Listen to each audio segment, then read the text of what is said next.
அடர்ந்த காற்றின் வழியாக வேதாளத்தை விக்ரமாதித்தன் தூக்கி சுமந்து கொண்டே போனான் தோளில். அப்போது வேதாளம் சொன்னது, ஏ விக்ரமாதித்தா, உன் பயணக் களைப்பை போக்குவதற்காக நான் ஒரு கதை சொல்கிறேன். அதன் முடிவில் நீ விளையடிக்க வேண்டும், இல்லை என்றால் உன் தலை சுக்குநராக விடிந்துவிடும் என்றது. சரி, சொல்லும் என்று விக்ரமாதித்தன் சொன்னான்.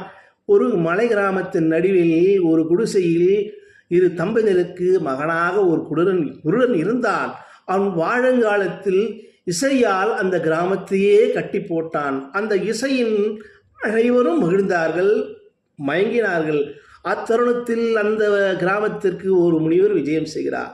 விஜயம் செய்து அறிந்த இந்த இசையினால் அவனையும் அந்த முனிவரையும் கட்டி போட்டது.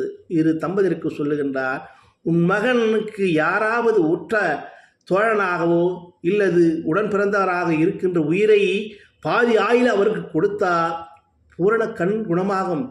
நீங்கள் இந்த மூலிகை தருகிறேன், யார் இதற்கு சம்மதிக்கிறீர்கள் என்றால் இருவரும் உடன்பட்டு செவிசாய்த்து, நான் கொடுக்கிறேன், நீ கொடுக்கின்ற தாய் தந்தை கேட்டு பின்பு தாயே ஒப்புக்கொள்கிறார்.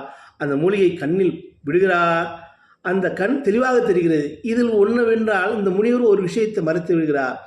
இந்த தாயின் அன்பை உலகத்துக்கு பறைசாற்ற வேண்டும் என்பதற்காக ஒரு பொய்யை சொல்லினார்.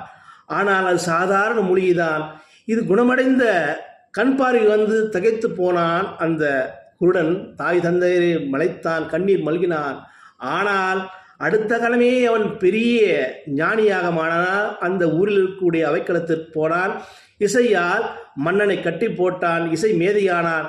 ஆனால் தாய் தந்தையரே மறந்தான்.